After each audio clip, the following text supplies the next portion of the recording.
Daily exam knowledge channel में आपका स्वागत है।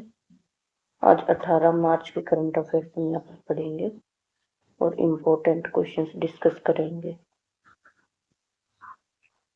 Recently, who was appointed as a full-time member of SEBI SEBI? हाल ही में SEBI का पूर्णकालिक सदस्य किसे नियुक्त किया गया? तो ये नियुक्त किया गया है के.वी. रमना मूर्ति को।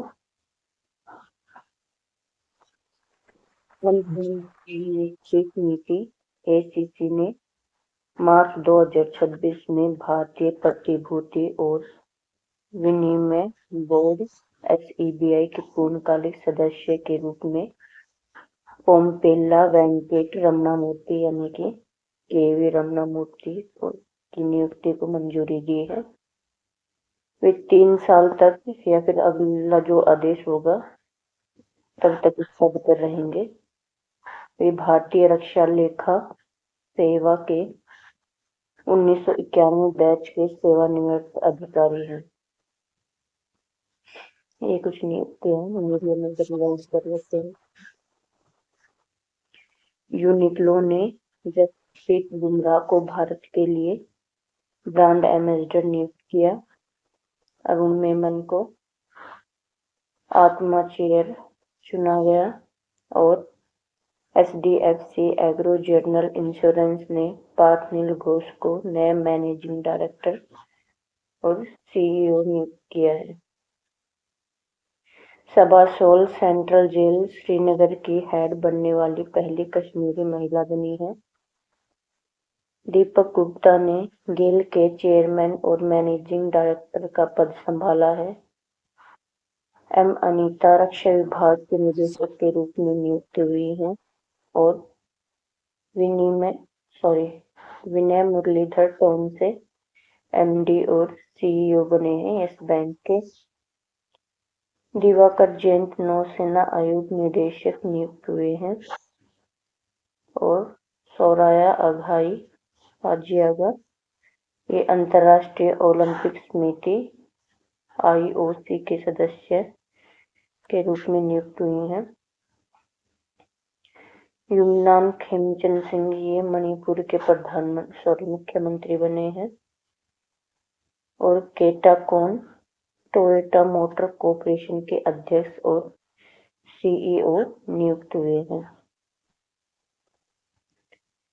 रोहित कुमार सिंह ये वैश्विक मूल्य श्रृंखला समिति के अध्यक्ष और US India strategic partnership forum के बोर्ड के सलाहकार नियुक्त हुए हैं और अनुतिन शर्नविराकल ये थाईलैंड के प्रधानमंत्री बने हैं। R Vijay Anand city union bank के एमडी और सीईओ नियुक्त हुए हैं। Sahitya Akademi announce its annual award for 2025 for how many Indian language.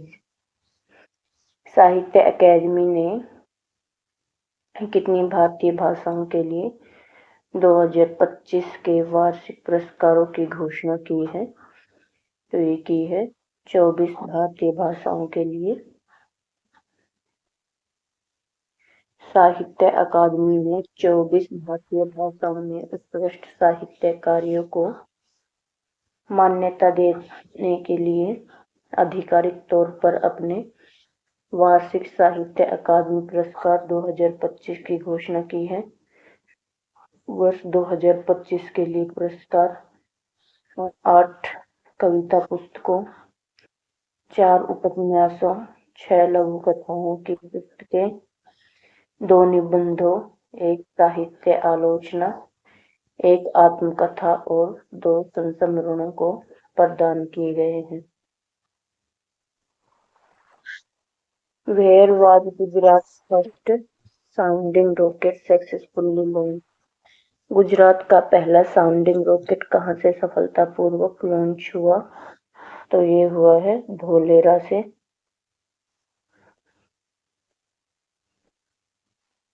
14 मार्च 2026 को गुजरात के धोलेरा के पास बावलियारी ने अपना पहला साउंडिंग रॉकेट लॉन्च किया है। रॉकेट को अहमदाबाद स्थित startup Om space rocket and exploration private limited द्वारा विकसित किया गया था। ये सिंगल स्टेज रॉकेट लगभग 3 किलोमीटर की ऊंचाई तक गया।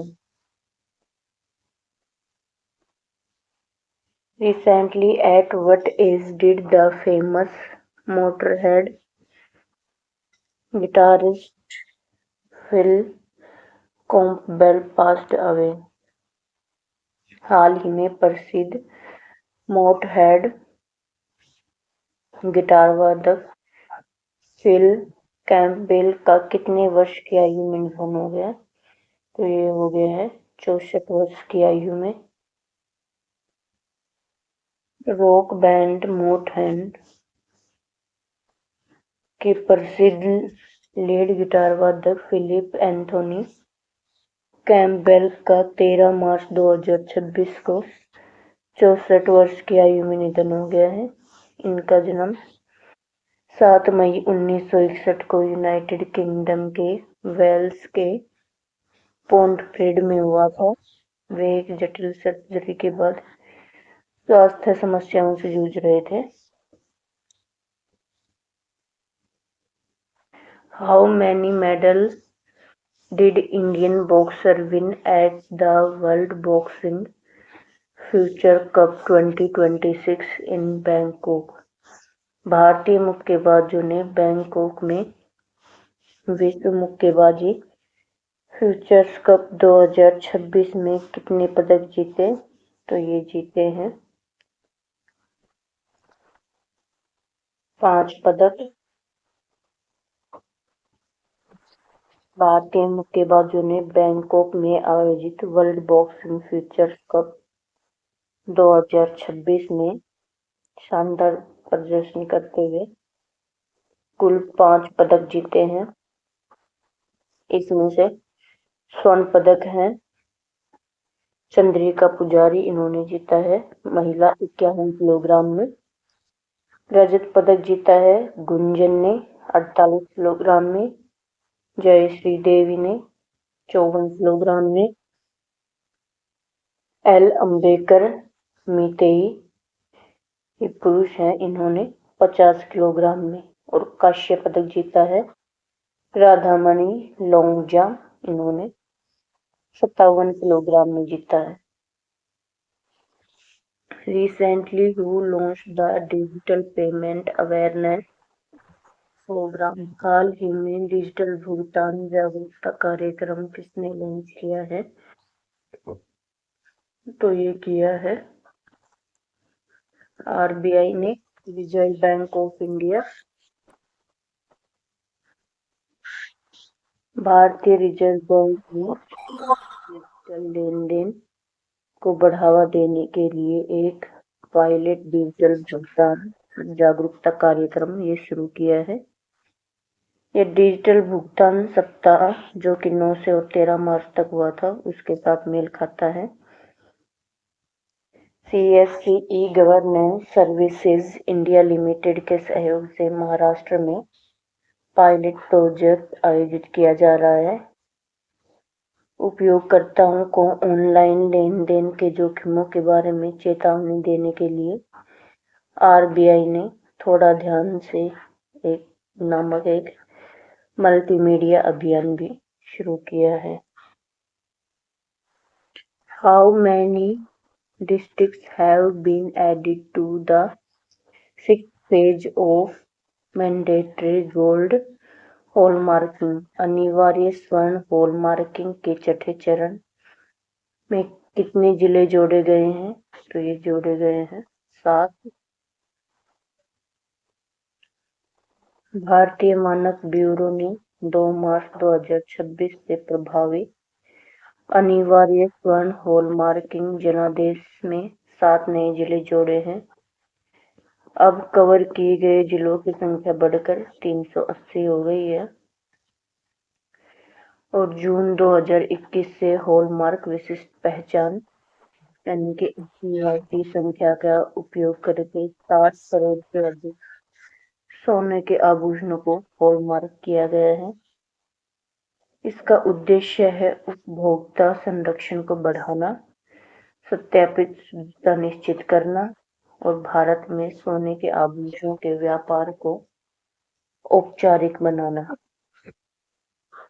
इसमें नए जिले जोड़े गए हैं। रूपनगर जो पंजाब में है, बांदा उत्तर प्रदेश में, बीड जिला है महाराष्ट्र में, गोमती जिला है त्रिपुरा में, कटिहार जिला है बिहार में, ब्यावर राजस्थान में और नीमच जिला है मध्य प्रदेश में।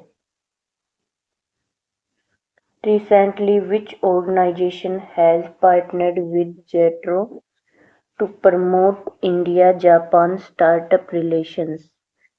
हाल ही में जापान भारत स्टार्टअप संबंधों को बढ़ावा देने के लिए किस संस्था ने जेट्रो के साथ साझेदारी की है? तो ये की है टी हब ने। B option. T hub Hyderabad में भारतीय और जापानी स्टार्टअप कॉर्पोरेट और निवेशकों के बीच सहयोग को मजबूत करने के लिए जापान एक्सपर्टनल ट्रेड ऑर्गेनाइजेशन यानी कि जेट्रो के साथ एक रणनीतिक गठबंधन बनाया है।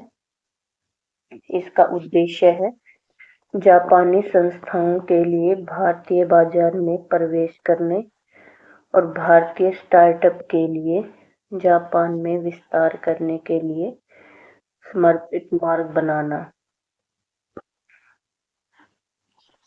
How many startups were selected for ACCL Atoms and Google's AI Future Fund AI Cohort 2026? Excel और गूगल के AI futures and AI cohort 2026 के लिए कितने स्टार्टअप चयनित किए गए हैं? तो ये किए गए हैं 5 स्टार्टअप। बी ऑप्शन है इसका।